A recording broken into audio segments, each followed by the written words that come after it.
يكيكوا في جرمان بنترين إزمان فهمتكي؟ Hello.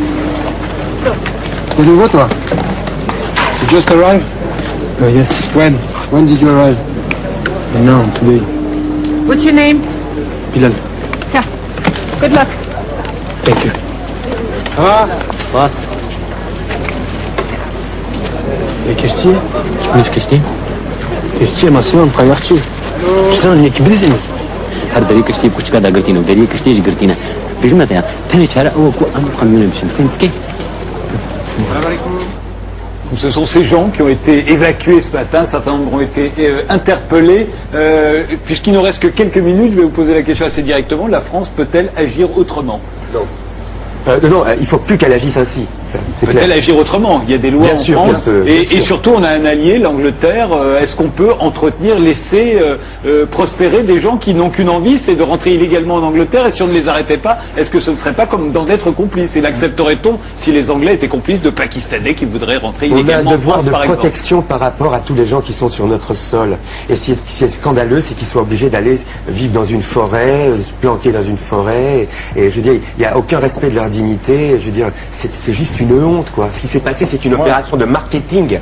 On a fait du marketing. On a attendu que le gros des gens s'en aille. Il restait 135 enfants, des femmes, et ils ont envoyé un bataillon de CRS. L'autre est arrivé en se refaisant son brushing. Mais dans quelle France on est, ça? C'est pas possible.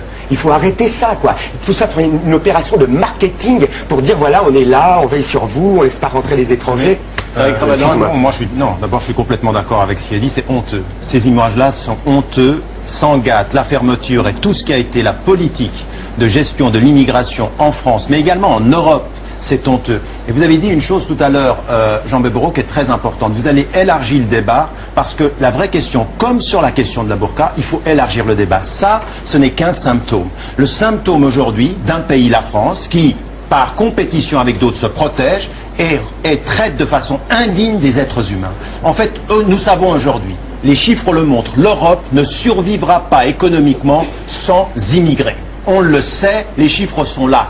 Aujourd'hui, ce qu'il faut, c'est une vie. Si l'Europe a un sens, que ce ne soit pas simplement la protection de nos économies et des riches, c'est des politiques sociales qui permettent de respecter les immigrés dont on aura besoin et qu'on arrête de les exploiter et qu'on ne les traite pas comme ça. Et ce qu'on aimerait, ce n'est pas une compétition entre la France et l'Angleterre sur la façon dont on traite les clandestins, mais c'est des vraies alliances aujourd'hui internationales, européennes, qui permettent aujourd'hui de réguler, de respecter les femmes et les hommes. Parce qu'il y a ces hommes-là qui sont des étrangers qu'on traite comme ça. Il y a la prostitution des femmes de l'Europe de l'Est. C'est immonde et c'est inacceptable. On va donner des leçons au monde sur la façon de traiter les femmes. Sur notre sol, il y a de la prostitution. Aujourd'hui, c'est scandaleux. Et moi, quand je vois ces images-là d'un ministre qui est censé venir de la gauche et qui aujourd'hui prend des dispositions de cette nature-là, je me dis que nous sommes vraiment en face de maladie, de marketing. On fait des coups de pub pour dire, voilà, nous protégeons le pays. Je suis désolé, aujourd'hui, il faut des politiques. Et d'abord, ça veut dire une chose, respecter les pays du Sud, respecter l'Afrique, respecter l'Afghanistan, au lieu d'aller mettre des bombes sur des innocents, et puis qu'ensuite, quand ils viennent ici, on les traite deux fois comme des criminels. Je pense que c'est quelque chose de choquant, et s'il y a une chose que nous avons à faire, nous, en tant qu'Européens, c'est de regarder en face nos propres contradictions. Je suis surpris, parce que c'est une des questions que les étudiants m'ont posées. Quel est le rapport de la Torah à l'étranger?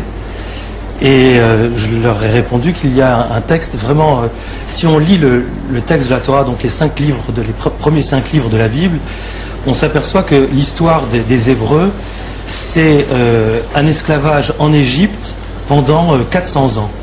Et toute l'histoire est construite de telle manière que Abraham va descendre en Égypte, Isaac va descendre en Égypte, Jacob va descendre en Égypte, Joseph, tout est fait pour qu'il y ait véritablement cette descente en Égypte.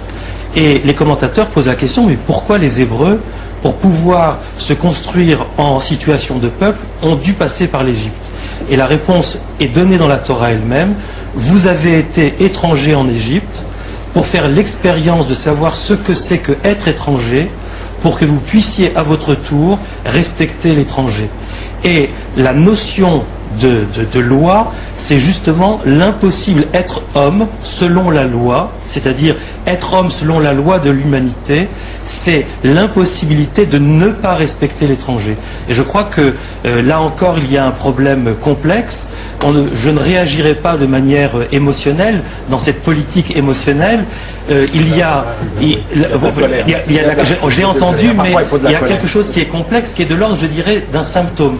Et exactement comme tout à l'heure par rapport à la burqa.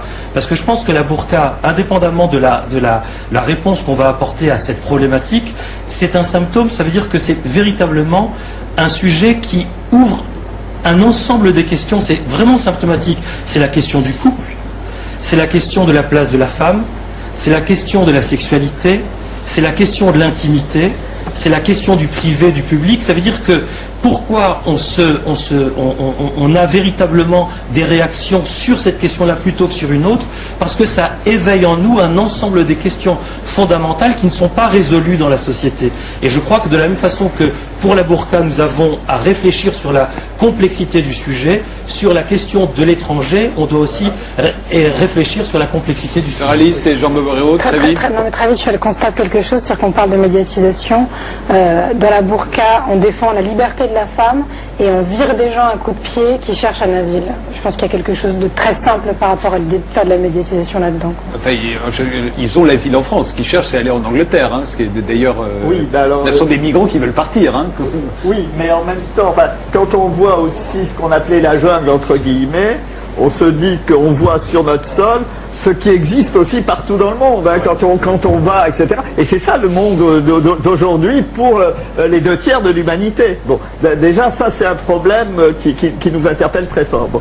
Et alors, moi je dirais que bon, alors, si vous voulez, au-delà effectivement de l'émotion légitime, bon, c'est vrai que c'est normal qu'il y ait des tâtonnements, c'est normal que ça soit difficile de vivre ensemble. Mais la France est en train effectivement de perdre une richesse avec cette politique-là et les discriminations. Et moi je voudrais dire quelque chose qui m'a intéressé très fortement. Enquêtant au Québec, j'ai rencontré une femme musulmane qui avait d'abord été en France, qui n'avait pas supporté la France à cause des discriminations. Et qu'est-ce qu'elle faisait au Québec? Elle était docteur en philo et elle apprenait aux Québécois la pensée de Lévinas, grand philosophe juif. Et ça, c'est quand même quelque chose d'extraordinaire. Et je me dis, pourquoi la France ne peut pas garder des gens de cette qualité-là? Et voilà, ils partent ailleurs. Je vous rappelle que ceux-là veulent partir en Angleterre. Oui, Radou, vraiment le dernier mot. Il y a une dernière question que je me pose par rapport aux immigrés, puisque je le suis, je l'ai été. Vous voulez partir en Angleterre, non? Si, je vais y aller, on va y aller ensemble. C'est le rapport du désir. Hein. C'est-à-dire l'Occident, ou ce qu'on appelle le monde, entre guillemets, civilisé, ne cesse de créer aujourd'hui du désir et de le vendre, de le commercialiser. Et ensuite, il s'étonne que le résultat de ce désir, c'est que les gens veuillent aussi leur petit morceau de ce désir-là. Et ensuite, effectivement, on les rejette à coups de pompe. Et ça, je trouve indécent. Christine, dernier mot. On parle de médiatisation. Moi, je propose qu'on les oublie pas, ces gens. Parce que ce matin, c'était un coup d'éclat. Vous l'avez dit, Francis Lalanne, tous les journalistes étaient là. Il faut les suivre maintenant. Parce que des engagements ont été pris aussi. On a dit qu'on allait s'occuper d'eux. Donc, il ne faut pas les oublier. Et là, je parle en tant que journaliste, bien sûr.